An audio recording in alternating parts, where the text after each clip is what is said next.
BNP, জামাত, NCP সহ ১২ দলের সঙ্গে আজ বৈঠকে বসবে নির্বাচন কমিশন। রাজধানীর আগারগাঁওয়ের নির্বাচন কমিশন ভবনে কিছুক্ষণের মধ্যেই শুরু হবে এ বৈঠক। এ বিষয়ে আরও জানাতে নির্বাচন ভবন থেকে যোগ দিচ্ছেন সহকর্মী সুলতানা জাহান মিতু। মিতু, আজকে তো বড় দলগুলোর সাথে বৈঠক নির্বাচন কমিশনের, পাশাপাশি অন্যান্য দলগুলো তো আছেই।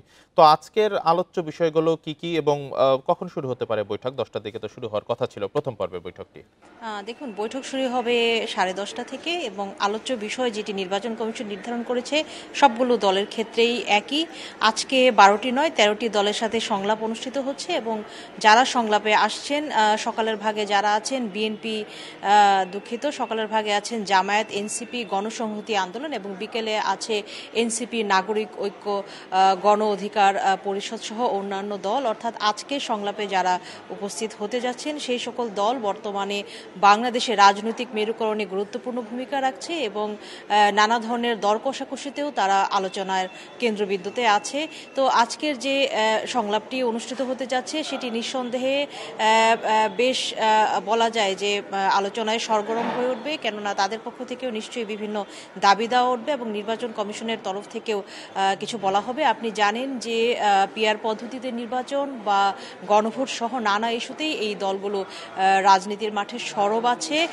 আরেকটি বিষয়, আলোচ্য সূচিতে যা যা নির্ধারণ করা হয়েছে তার মধ্যে আছে এআই আচরণবিধি। এই সকল বিষয়কে গুরুত্ব দিয়ে নির্বাচন কমিশন সংলাপ চালিয়ে যাচ্ছে এবং এই যে নিবন্ধিত 54টি দলের সাথে নির্বাচন কমিশনের যে সংলাপ অনুষ্ঠিত হতে যাচ্ছে সেটি এই সপ্তাহে না হলেও আগামী সপ্তাহের মধ্যেই নির্বাচন কমিশন শেষ করবে। তারপর দলগুলো থেকে যে প্রাপ্ত মতামত সেসব নিয়ে তারা একটি কম্পাইল করে তারা সেই মতামতগুলো আমলে নিবে কিনা সেটি কিন্তু পরে গণমাধ্যমকে জানিয়ে দিবে। তবে নির্বাচন কমিশনের হাতে সময় বেশ কম।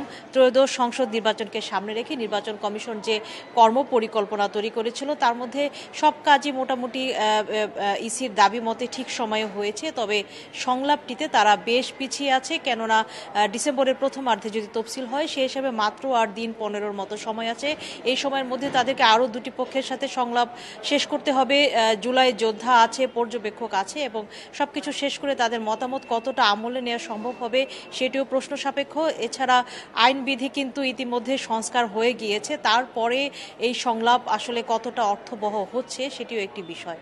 সব মিলে আমরা অপেক্ষা করছি সংলাপের জন্য। সেখানে যেসব প্রাপ্ত তথ্য পাবো সেগুলো নিশ্চয়ই আমরা জানিয়ে দিতে পারবো। ধন্যবাদ আপনাকে। ইসির সঙ্গে রাজনৈতিক দলগুলো বৈঠকের বিষয়ে জানাচ্ছিলেন সহকর্মী সুলতানা জাহান মিতু।